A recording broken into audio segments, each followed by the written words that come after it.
Well, hello. It looks like we are live. Lexi the First here with Ryan, and we are here with Gotham City tonight. Hello, Gotham. Tonight we are talking about the 30 years of Harley Quinn, Dr. Harleen Quinzel. We are talking about Batman Day, and really quick here in the beginning, I also want to address the Batman versus Robin. Wow, it's so easy to put those words together. Issue number 1 preview that is dropping next week. And also another quick disclaimer. This guy is going to be our guest star for the night. He's with Mama tonight. So thank you for your patience. Enjoy his face and his contributions to tonight's episode. Yeah.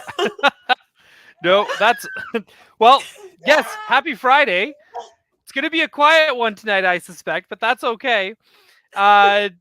And you know what? It's great having Damien here, and it's great having you here, Lexi. It's just there's so much going on this weekend. Uh Yes. Again, like Rose or City just Comic like Con is this weekend, where Jim yes, Lee is down there, and we are not, but good for him. good for him. There's that. Yeah. There's the Sunday is the 30th anniversary of Harley Quinn, which we're going to get into. Because I mean, she's an epic character. She's changed the way of the Batman universe in a lot of ways, right? So we're gonna Mhm. get into her, and it's also in a week we've got Batman Day, and they made some announcements. To want to get into those too. But let's first off. Oh, hi Justin, thank you for joining us. Yeah, first off, you have some previews for us.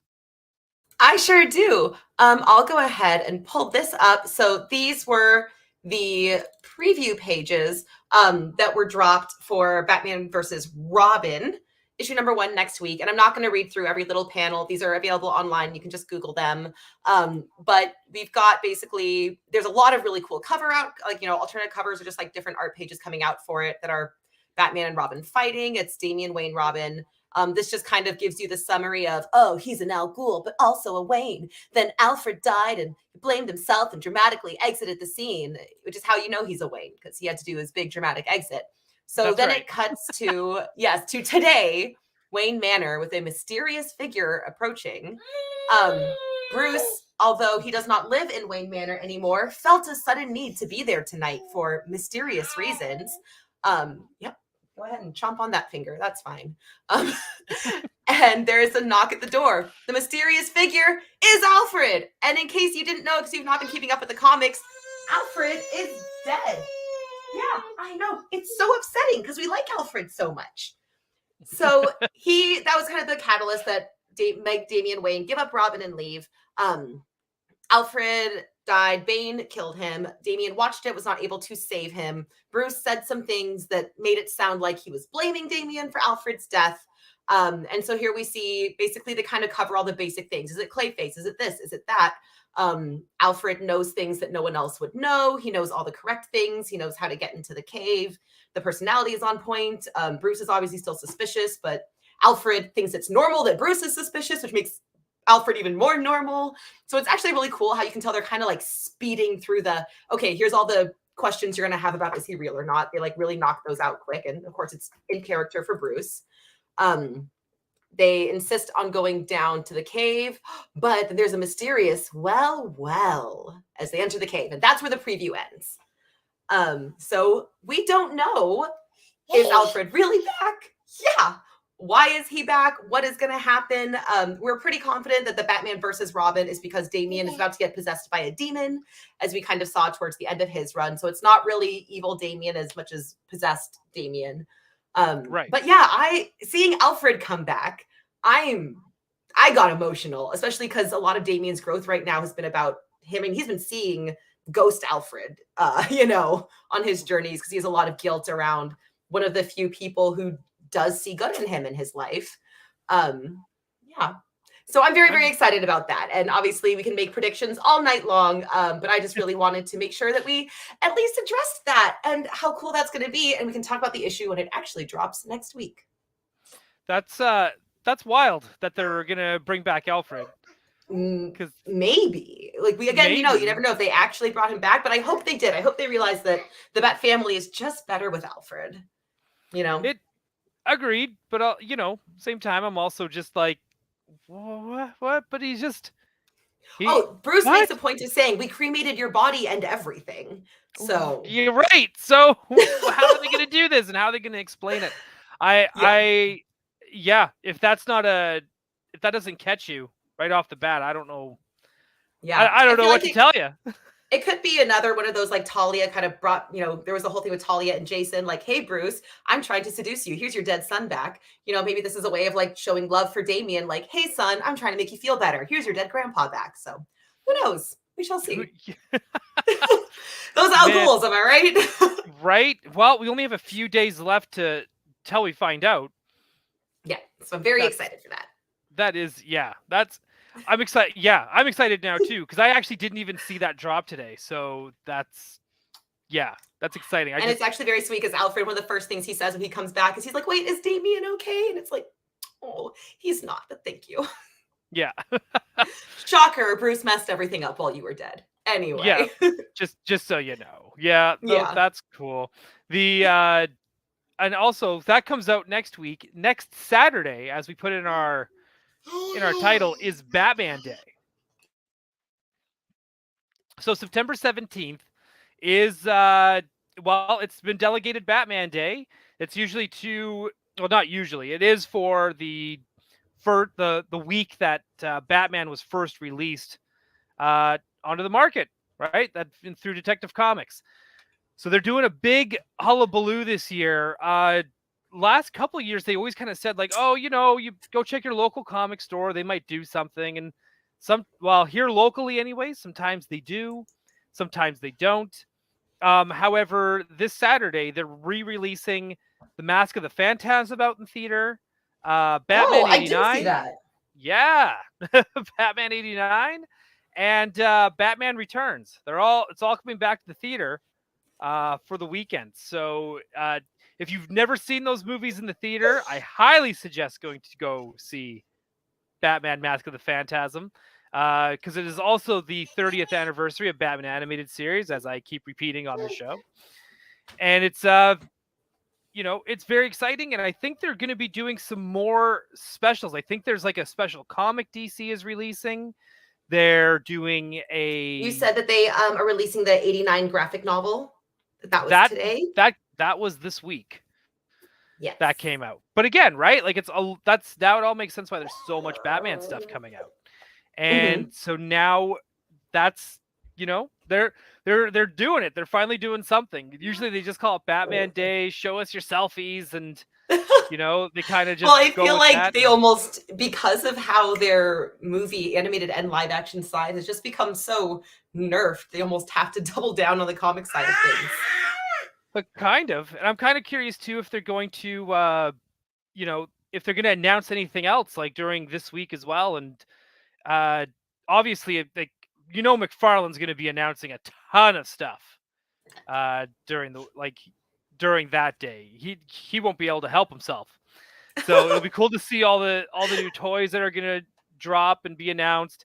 It's super exciting to see.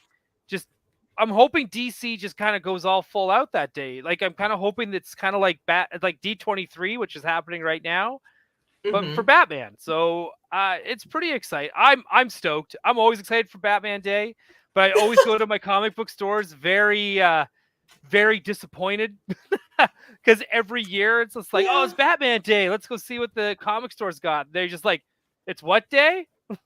I feel like it's one of those days that sneaks up on you. Like you don't really see it coming on your calendar. You just wake up one morning and your Twitter is blowing up with people resharing their Batman art, and you're like, oh, it's Batman Day. Yeah, right. Just like it's like when it's Spider-Man's anniversary or even like Superman's, it's all of a sudden just everyone's talking about Spider-Man Day, Superman Day, and it kind of comes there. But Yeah. it seems that they're already announcing stuff this week, and to me, that's pretty cool. Uh, thank you, Mustache Mayhem, Thanks. and hey Ryan, how's it going? So I'm like I said, I'm really hoping that they do like more announcements, especially if they're doing like because like Gotham Knights comes out what next month, Yeah, I cannot wait. right? And this is the 30th anniversary of Harley Quinn, which we'll get into in just a little bit. But but just trying to have all that stuff for just all those movies and all that stuff. What day is Batman Day? It is on the 17th. So it's not this Saturday, but next Saturday. But like I said, they're already making those big announcements. And in case, because you just stopped in, they're re-releasing Batman 89 and Batman Returns out in theater, and Batman Mask of the Phantasm. They're all coming back in the theater for the weekend. So be sure to check it out, because I'm sure it'll probably just be like one of those $3 showings. It's every night is Batman night. You are correct, Flash. At least every Wednesday and or Friday night. Correct. Right? So and for those of you just arriving too, we have Damien with us as well. Yep. Yeah. I'm a mom. This happens sometimes. Yeah. No, it's all good. He's excited to be here. Yes, I'm excited to have him here as well. But really, I really think that we are going to need the 50 minutes we have left on this show to talk about Harley Quinn. Yeah. Especially if we get into Harley Quinn and Poison Ivy. And just her legacy and everything else about her at this point. Because I would honestly say, as someone who has worked with kids a lot, and nowadays, and this wasn't always true, but I do think that I see more, like at Halloween time, I see more young girls dressed as Harley Quinn than I do young boys dressed as Batman nowadays. So if the boys are dressing up as superheroes, it's a lot of Spider-Man is, Right. a big one. And then it was a lot of Iron Man, because they just don't market Batman to kids the way they used to, in a lot of ways. Right. The media that comes out for him nowadays, a lot of it isn't intended for younger audiences. But Harley Quinn, for some reason, she's in DC Superhero Girls. Her outfits are just flashier, they're more colorful. Everyone's more interested in it. She's just everywhere. So I think, and I'm going to say something controversial, I think at this point, for a younger generation, Harley Quinn is more iconic than Batman. Whoa. I do. For the very, very young generation. I think Batman has been overtaken by the Marvel characters that they have made an effort to continue marketing towards children. And I think Harley Quinn is one of the few DC characters that has stayed relevant for kids. That's totally fair. And what's crazy about that too is, like, when Harley Quinn did first debut, she was one of the, I used to read Toy Fair magazine way back when it came out, and that was part of Wizard magazine, and there were so many letters that would come in and being like, how come they haven't made a Harley Quinn figure? We're getting all these other figures. how come we haven't gotten a Harley Quinn? And sure enough, finally, I think in 1997, she was showing off at New York City Toy Fair. And of course, they only packed her one per case, because that's what they used to do with female characters back then. You'd get a case full of Batman with one female character, whether it be Batgirl or Harley Quinn or Catwoman or Poison Ivy. But, they were out there. And I remember finding Harley Quinn on the shelf. And you're right. I think ever since that, as soon as she had debuted in the comics as well, which is around the same time. Actually, no. She debuted around, I want to say, closer to 2000. 99, 2000 she debuted. It was during... it took a while for them to realize that she was worth bringing over. Yeah. I still find it crazy it took so long, and I'm not even quite sure why it took so long for her to... And even then, because they don't see the value in female characters, even when the numbers are there. That's you're probably... I mean, very much... Especially a fun, brightly colored one that isn't... I mean, she was sexy, don't get me wrong, but she was fully covered, from head to toe, skin tight, but completely covered. She didn't have the traditional femme fatale personality of Poison Ivy or Selena. But she was still horny. Yeah, absolutely. But it was a much more subtle horny. I don't know if I would say that. I don't know if I would... She does not read as sexual from the very stereotypical femme fatale personality type that was sexy at the time. Yeah, she was horny on main, but it wasn't the sensual horny. It wasn't the oh, look at No. me being like seductive. Like it wasn't that type of No, character. it was And actually more there very, really very blatant. it was actually more blatant. But it was one of those things where there were two, and we actually talked about this in our interview at Emerald City, where there were really two type of female characters back then. There was the femme fatale and then the female hero. And Harley Quinn didn't fit either of those tropes, which was actually what made her great. But at the time, Mhm. it really made them, I think, overlook the importance of her. That's actually a very fair, because she was completely the opposite of everything that we were getting at that time. Hmm. She didn't have like the bathing suit, costume, and yeah, she wasn't, Yeah. and she was still like, and back then too, it's like she was just starting to kind of come out on her own a little bit, so she was still She was a uh sidekick when, Poison Ivy, Catwoman, these other characters were not sidekicks. right. And even when she was teamed up with Poison Ivy took the lead, right? Yeah, She was still the absolutely. sidekick, and it And even wasn't until like Batgirl was a Harley. sidekick. Correct. Yes. And so even when Harley even got her first episode, like she got Harley Quinn, she got Harley's Holiday, which were like two of her solo episodes. And it Mhm. wasn't until then we actually got like to really dig deep on Harley Quinn. And then eventually that comic book came out that Paul Dini and Bruce Timm did, called Mad Love, which then got translated into an episode in season 4. Right? Like Mhm. there's so many layers to her, and we can all thank the creators, Paul Dini and Bruce Timm, for that, Mhm. because they knew exactly what they want. Like, well, Paul Dini knew exactly what he wanted when he created her, and I'm pretty sure he already knew in his head that it was going to be Arlene Sorkin was going to be doing the voice, just from how her, just it's like he created her legit uh for Arlene Sorkin to do the voice of. So it's pretty wild to have all that, and then sure enough, like you said, like when she debuted, which was in No Man's Land, they had her. They did power her up. They did give her powers so she could be more springy and bouncy and a little more durable and that kind of stuff. So they did do that, which was okay. Uh, Yeah. but I mean, like, to I mean, it helps debut make more her, sense if they were going to use her more like and use her as less of just a sidekick. Like, why is she keeping up with Batman? How is right, she actually going toe to toe with Batgirl? right, yes, exactly. And you know, what's really cool about Harley Quinn as well, like the way they debuted her in the comics, was she wasn't anybody's sidekick. Like, she kind of came in and, like, yeah, she would be paired with Joker eventually, of course, because you know they're they were a power couple all through like the 90s and early 2000s. Like, whether you like them as a couple or not, I mean, that is her origin. But eventually, that did come out dated. Well, I think her relationship with Joker is part of what made her so iconic because I think the conversation was very different back then. There was a lot of that romanticization of that kind of like I would kill for you, I would die for you. We're messed up, but we keep coming back together. Right, Romantic dynamic that we have I'm grateful moved away from, in media quite a bit.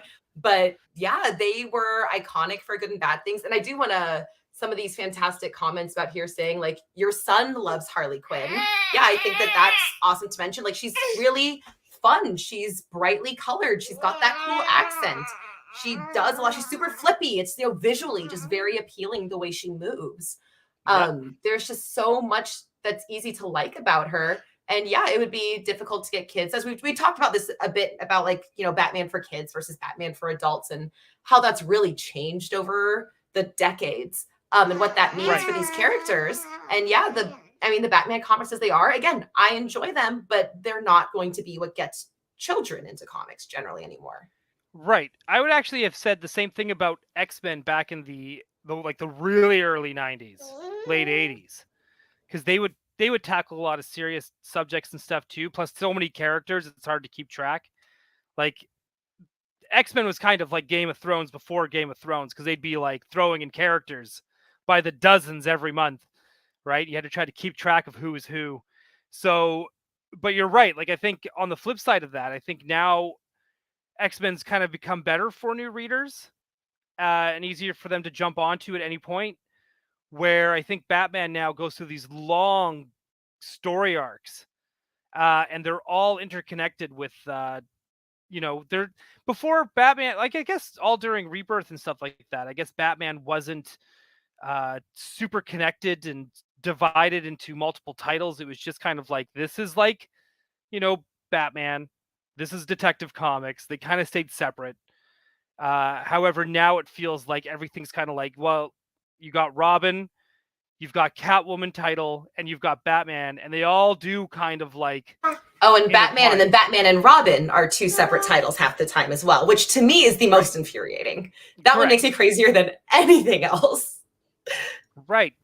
So, it's I can't remember where I was going with this, but I'm just saying like, oh yeah, I mean, because I it was think like it's Harley for kids. specifically Yeah. is almost easier to follow because of that, because it doesn't matter if her story makes sense. Like she's insane, and that's half the fun of her. Like you Well, her can just books kind of were like follow her around as she pops up in and out of things and not worry about the bigger picture.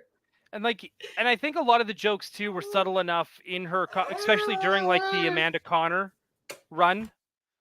Uh I feel like even though that felt like a more adult book, the jokes were a lot more subtle. It was more like Animaniacs in a way because the jokes would go over kids' heads, but if you're an adult, you would be like, "Oh, I get what they're doing here." So, and I think that's kind of important to have that with her as well because that's again, you can make all these comics for your kids and adults can still enjoy them in that way, the same way we all enjoy Animaniacs, same way we all still enjoy Batman animated series, right? It might be kids might be the target audience, but we're all laughing at the same things and enjoying the same action. And I think Harley Quinn does fall into that. And you're right, like her the way kids are just they gravitate to her. And you're right, I think it comes down to the comics. Even if kids aren't necessarily allowed to watch the James Gunn movie for the Suicide Squad, you definitely know teenagers are going, and teenagers are still kids in their own way, and they're eating that stuff up too, and it's really hard to dismiss Margot Robbie because she's kicking ass as Harley Quinn, and Yeah, whether you're we not a fan actually of Birds had a of comment Prey, about that. I think Margot Robbie did a fantastic yeah, job keeping the original spirit of the character, but that Birds of Prey movie was not good.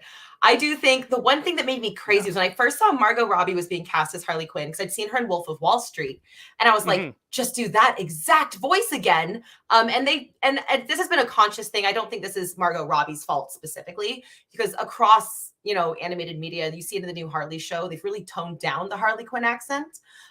right, And I get toning it down a little, but I want a little more of it back. I'm not gonna lie, but that might just be a personal thing. But Margot yeah, Robbie is fantastic. She, I like you I said, think she her, embodies the spirit of the yeah. character really well.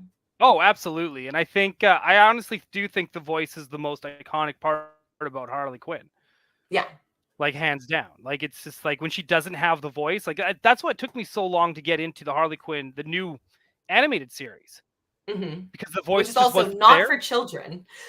Also not for children, but it just was like Really not for everyone children. kept telling me how good it is. I'd try to watch it and I'd be like, oh, the voice is just Yeah. throwing me Mini off. Like, side note though, did you watch the Nightwing episode?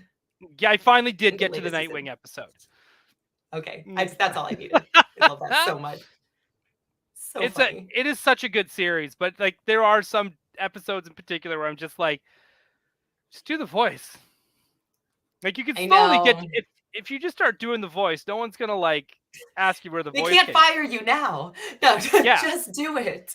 just do the voice, right? Like, and I everyone want in to know there who is it was that good. made that eventual decision that like we just want the accent to kind of go away, and I want to talk to them, but it's fine. Yeah, yeah. If Just a conversation.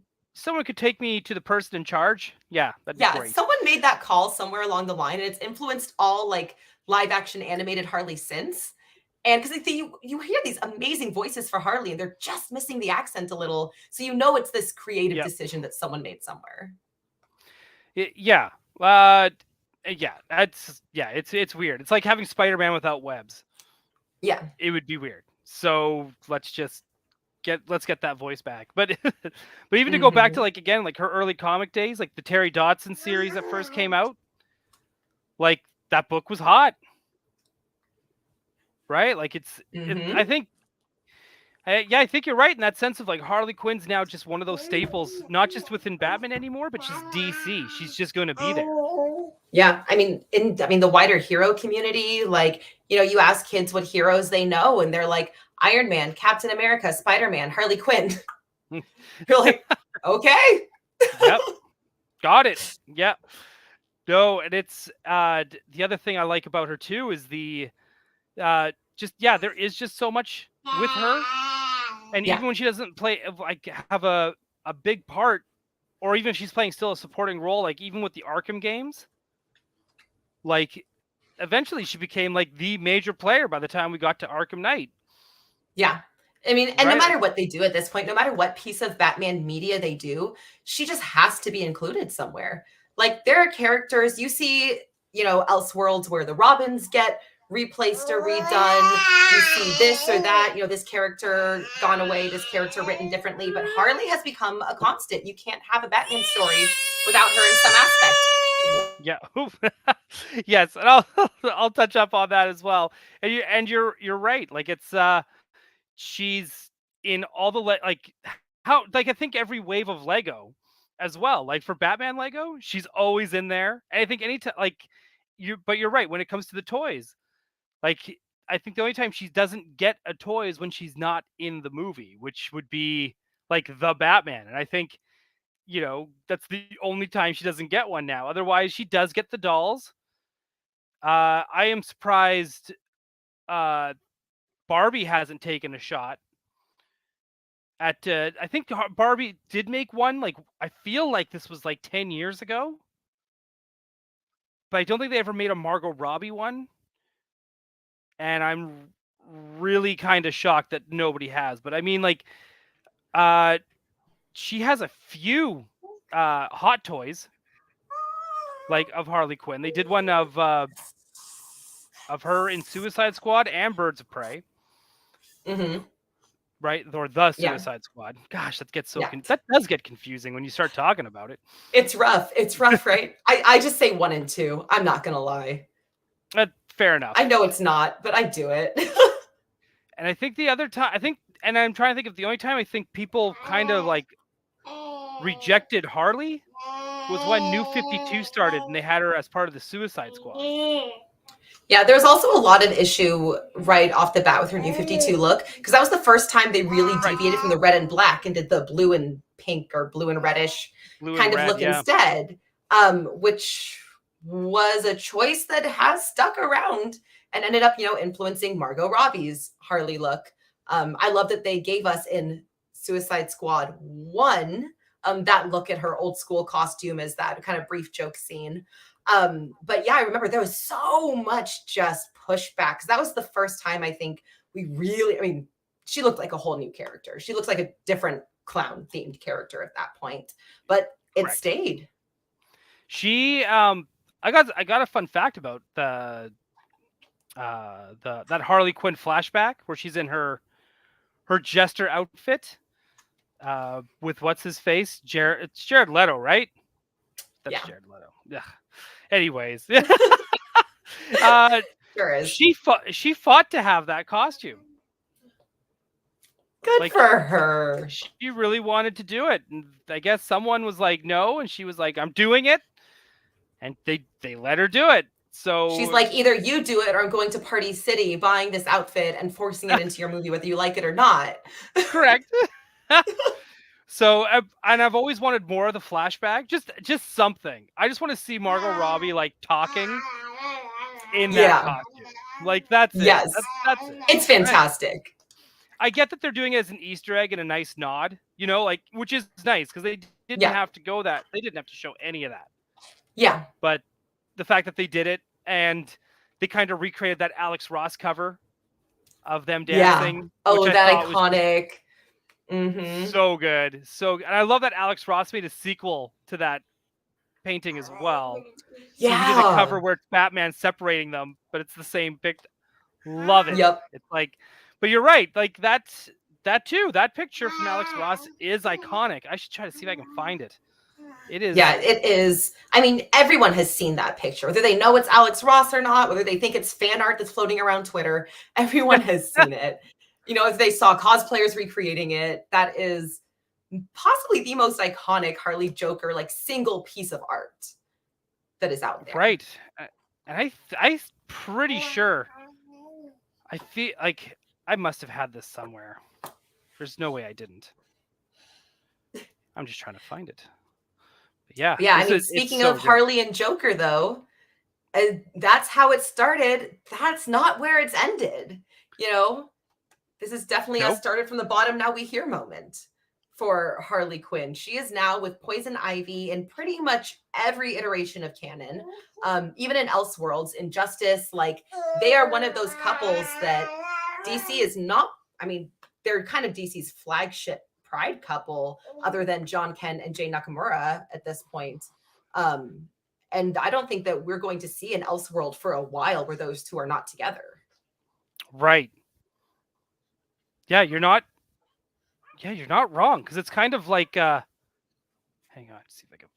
I won't let me find it. Anyways, but yes, because you're right. They had for those two for Pride, like and it's funny too. It's just like, again, it was one of those things that might be a '90s thing too, where we're gonna hint at it at her bisexuality, because she had a thing for Batman, she had a thing for Joker, she had a thing for Poison. Like, well, they wouldn't say she had a thing for Poison Ivy. It was definitely implied. And It then was once, the besties and they were roommates energy. yes, absolutely, cellmates, right? The when Bruce Timm and Paul Dini once again working their magic doing comic books, they did a 3-part series called just Harley and Ivy. Just exactly what it is. And I know this probably would not fly today, just because of I just don't think it would. Every issue had at least one scene with them together in the shower, for whether they were just trying to pull off a joke or it's just like snuck in there for whatever reason. But it was always definitely implied that, like, you know, these women are hooking up with whoever they want, including each other. And it was And I definitely love that it was still one of those things where it's like you had two women naked in the shower together, but there's such like a dude bro. Women have pillow fights during sleepovers energy that they could be naked in a shower together and it's still just an implication. right. And it's totally like the dude bro thing of yeah, that's exactly what that is. And that's kind of how the series is a little bit as well. It's very it it's really funny. It's drawn beautifully, but occasionally you are correct. There are definitely some dude bro panels in there. Absolutely. Like, I mean, I think there's even a scene where Harley's like dumping out her purse to find something, and it's like condom, vibrator. It's all falling out there, and it's like, that's Bruce Timm. You could definitely tell Paul Dini didn't write that in. That's definitely Bruce Timm taking some creative liberties, which is totally fine. The dude is like the king of thirst traps and adult art of his characters. So I think he bought a house off that stuff, which is fantastic. Good on him. Yeah, and I remember when that series first came out, because that was one of the first ones where they were implying much more blatantly than usual. They were doing, I mean, what they're doing in the series that we just covered the other week with By Batman, where they're doing the implication with the obvious intention of you picking up on something they didn't say. Right. And I just remember being so excited that, because, that was, it's one of the first things that we really got to see of that couple and feeling like, oh, is it happening? Is it happening? I remember messaging all my friends, like we were all talking about it, like, oh my God, Harley Ivy canon, Harley Ivy canon, Ivy Harley canon. And it was like this huge conversation at the time. And the art was so beautiful. It was being shared all over. Yeah, I just remember that being such a big deal in the moment. It was. And at that point too, we kind of knew that was going to be a turning point for Poison Ivy as well, where she was going to be going from like full on villain to that anti-hero area, to that anti-hero a little Harley bit, was just kind of because starting to live in. exactly. So it's just like she's kind of becoming more of that world, and there's still a part of me too that just I do prefer Poison Ivy as the full on villain, uh, Right. just because her her motives are very relatable in that sense of like trying to save the environment, but she's just going about it by like murdering people and you know more or Right. less mind control as well, right? Well, There's I always kind murder, of there's enjoyed mind her as the control. villain, where, you see her doing things and you're like, I mean, obviously, I can't condone your actions, but like that was always kind of a fun thing with Ivy.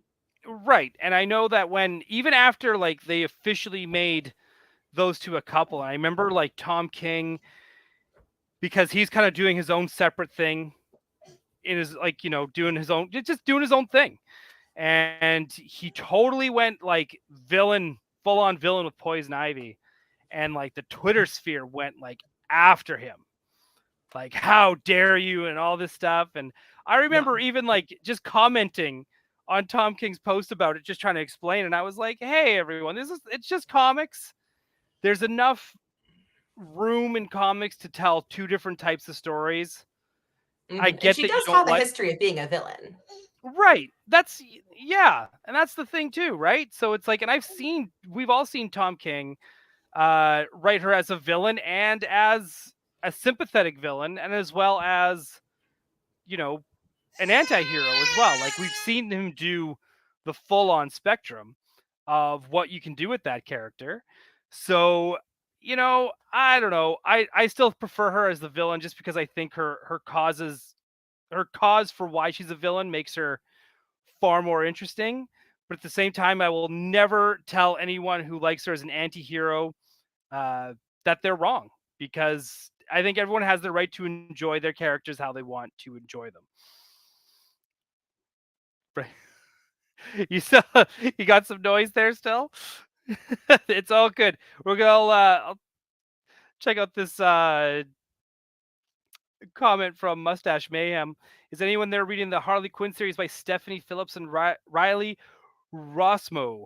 I really like Riley Rossmo's art style, and I haven't read the series. Is it worth it? Okay, so I've only read the first issue. I meant to pick up the trades, and of course, life happens. And you go to the store and you can't. But now that you reminded me, I'm probably going to go pick that first trade up.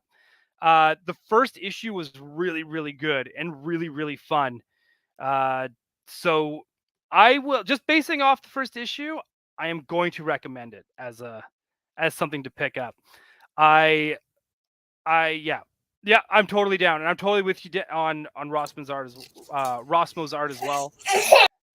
It is such good stuff. Oh, Sorry. I think I was going to throw in quickly while I have a brief moment of silence. One of the reasons I think I'm enjoying the Harley Quinn animated series so much is because I feel like it is a full on villain, Harley and Ivy, with them together. And I feel like usually we either get them villains and separate or anti heroes together. So that dynamic of them being together while both in full villain mode, I think is what I enjoy so much about it. Like, I love that. yeah, you're right. They are going full villain mode on that, and I think even at the beginning of like the I think it was not the New 52 run, but whatever Amanda Connor's run was, which I think might have been right at the big, like right in the middle of New 52. Like they kind of still had her Harley Quinn going full villain mode as well, right? Mhm. So, and I mean, she hangs out with villains and stuff. I think only recently she's now become part of that like extended Bat family where we see her teaming up with Batman more and Yeah. more. Uh, Yeah. and I think that's more recent than I think that it is. Yeah, so they So even made a joke about that in Wayne Family Adventure, where she and Superman are kind of arguing about which one of them is Batman's best friend. Um, right.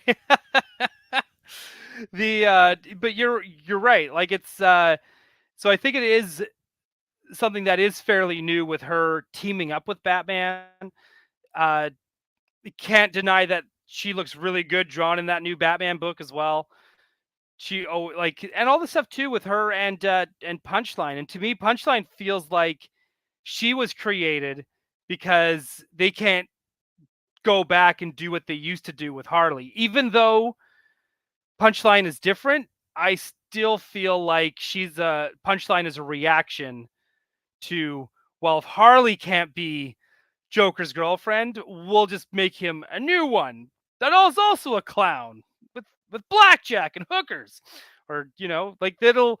It's kind of like that, and I'm okay, and it's kind of cool that we got to watch them fight, and it's always gonna Harley's always gonna come out on top on these fights. If there's another clown girl involved, Harley's just gonna come out on top. And I think another thing too, like, and you're saying like she hasn't just teamed up with Batman. I think it was even Amanda Connor's series as well, where she was teaming up with Wonder Woman. And they did, and I think it was 5 years ago for her.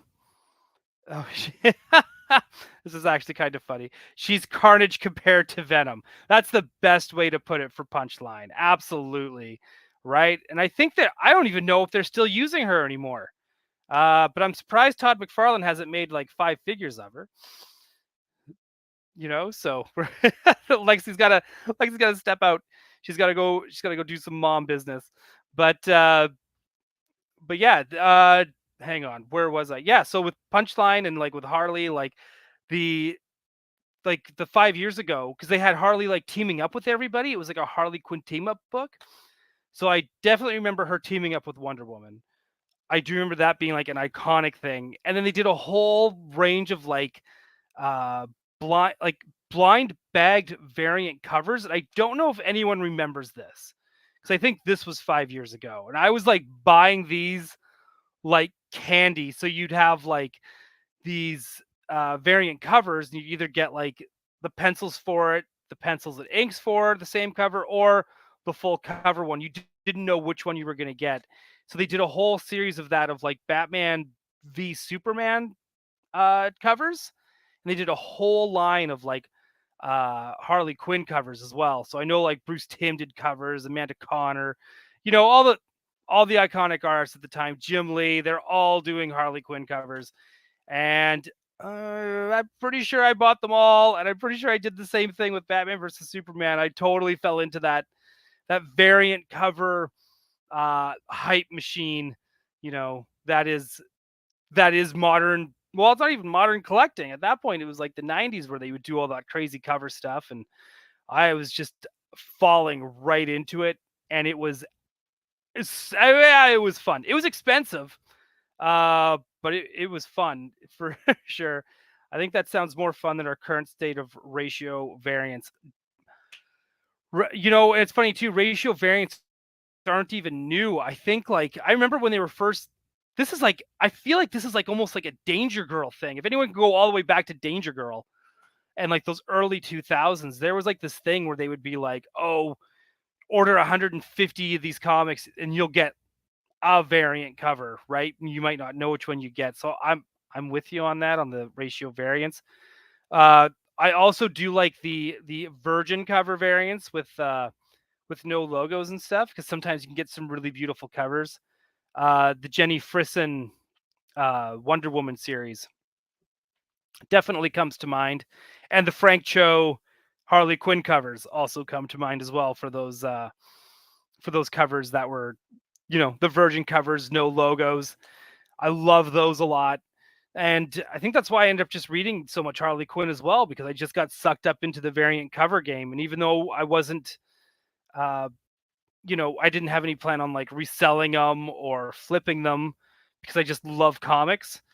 And I just couldn't help it. I was just, and especially too, like for those who don't know, like my work, when we used to have to be at the office, it was right across the street from the comic book store. So I got to be like, when you're a Wednesday warrior and you see all the variants and stuff laid out there, it's hard to say no, man. You get that FOMO and that excitement, and you're just like, oh, I need this. And then you're like, why did I get this? Now I'm stuck with like all these floppies and I don't know where the hell I'm going to put them. Yeah, I'd love a blind bag cover. Almost like, dude, it was exactly like trading cards. Like you did not know which ones you were going to get. And I think that's what made it like super fun.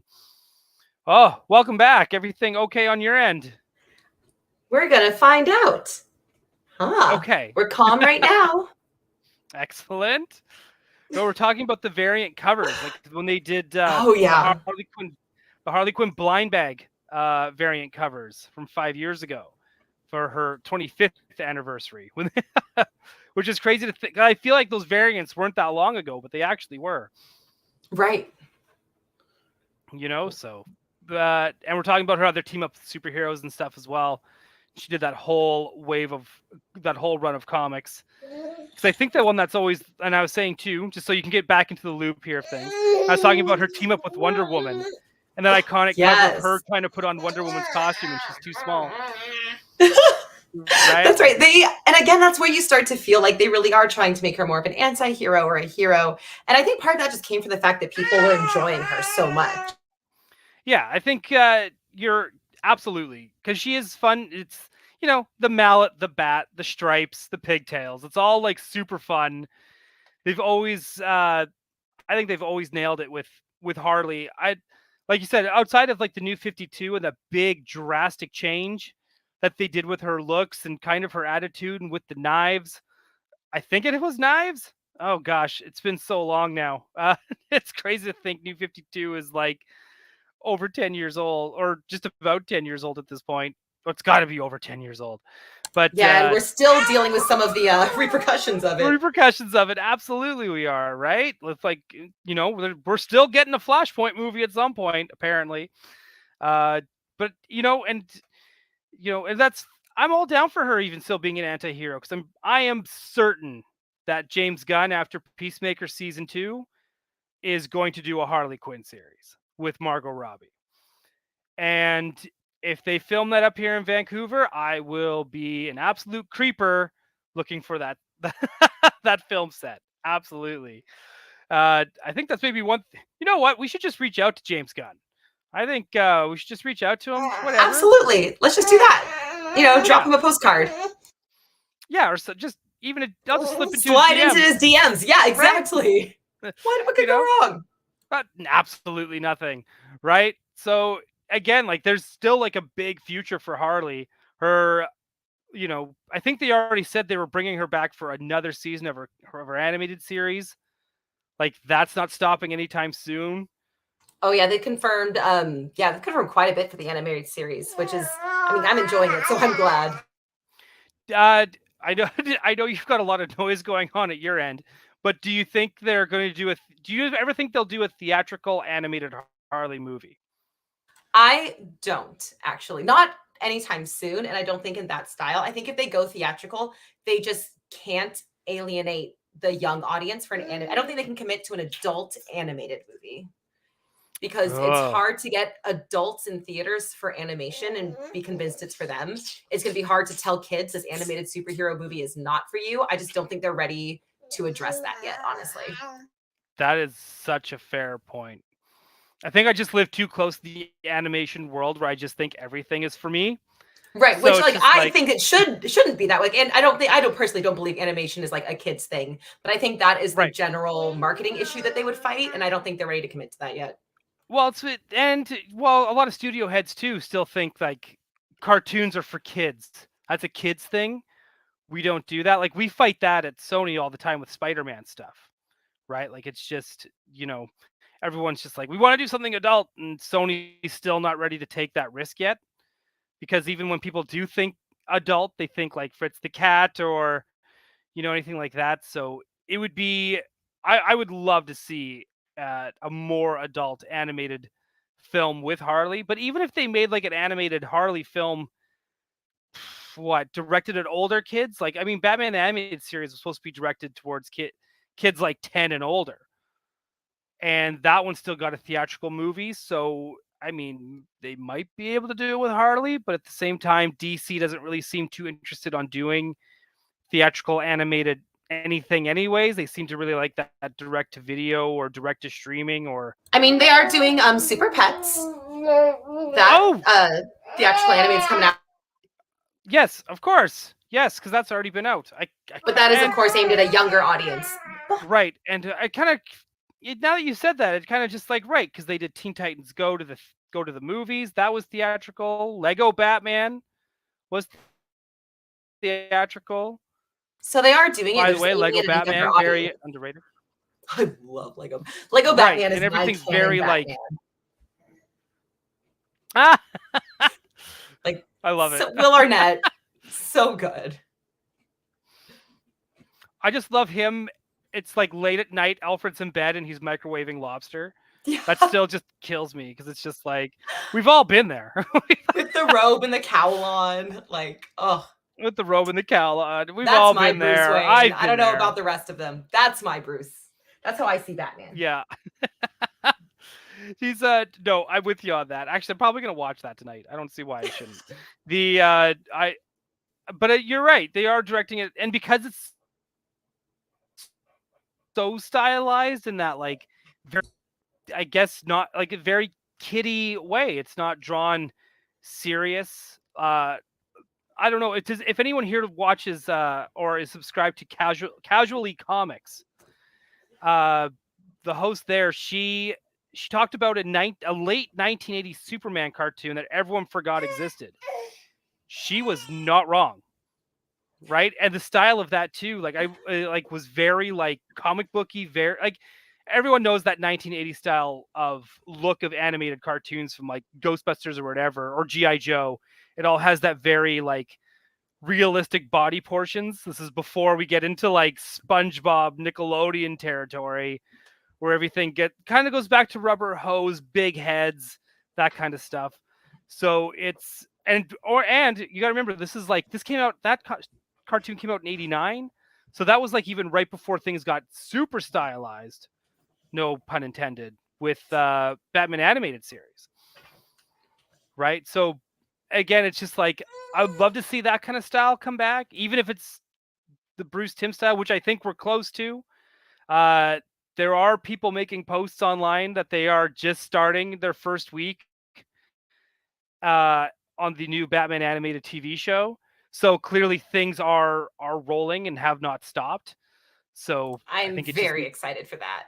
I me want it too. so bad wherever it lands. I am so grateful that that was not a scrapped project and just a moved one. Right. I tried putting our name out there. Like we'll happy to stream it on our YouTube channel. Absolutely. But we'll see what happens. I haven't heard back yet from anybody. Chucks, Well, to whoever is in charge of superheroes. Hello. hello. We'll stream it. It'll be fine.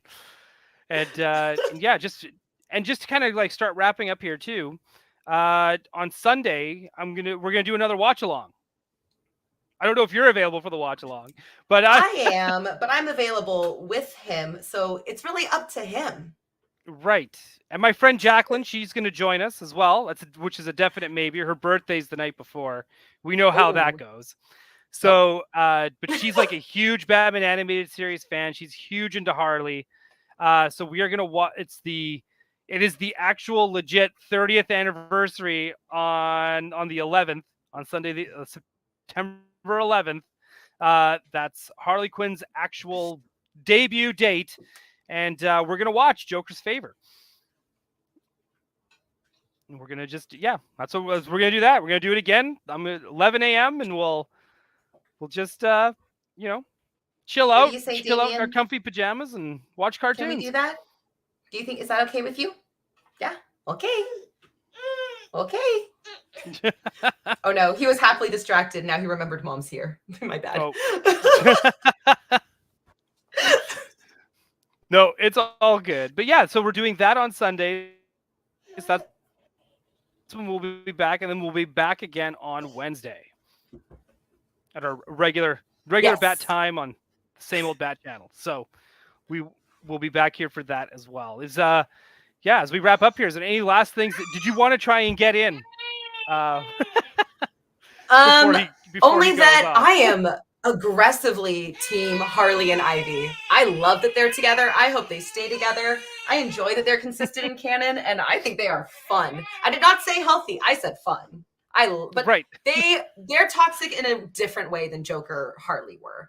They again, Yes. like when they're both villains together, it feels more. It's less of a power dynamic of, especially in the way it's written currently. Like as it has gone on in current canon, it is very much written in a mutual. We are both crazy and evil in our own ways and doing it together, and it's really fun and I enjoy it a lot, and it's very actually romantic in the twisted way that Joker and Harley never quite were, because it is mutual. Right. And because the Joker is even when you watch the animated series, like we all know that episode where Harley comes out of the pie and she's all like, "Don't you want to rev your Harley?" Right? Like we all know the episode. But again, like Joker just doesn't have time for that stuff. Where Ivy does have time for that stuff. She's Yeah. more I she's think more the of a difference cuddle is, bug than the Joker is. yeah, whatever their relationship, healthy, unhealthy, whatever they are, at least it's mutual. At least you know that Ivy does love Harley as much as Harley loves her. How she shows it may be a different conversation, but at least Right, the feeling is there, where it right. obviously We're never was for Joker. And they correct. reestablished that over and over. Absolutely. It's he just yells at her and makes sure the dogs get fed, right? Or the hyenas Yeah. get fed. You know, it's Mm-hmm. Which is yeah, why they because like her more. which is exactly I I'm so glad the hyenas got toys. Oh, they're so good. They're so good. All right. Everyone Well, loves a puppy. shall we wrap up here? Yeah, he certainly wants to. I Yeah. think it's because it's getting to his bedtime. He's also just teething like crazy. Huh. Yep. This is why we normally have friends to watch you in mommy streams. Yes. Or your daddy. Also that. All right. Well, thank you, everyone. You know what, Ryan? I'm going to let you do it. All right. You know what? I'm going to send it off. Damien's got no he's got no chill right now.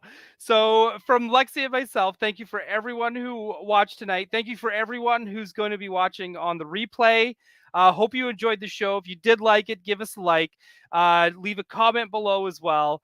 And you know what? We'll see you on Wednesday. And you know what? Have a good night, Gotham. We'll see you Wednesday. Good night, Gotham.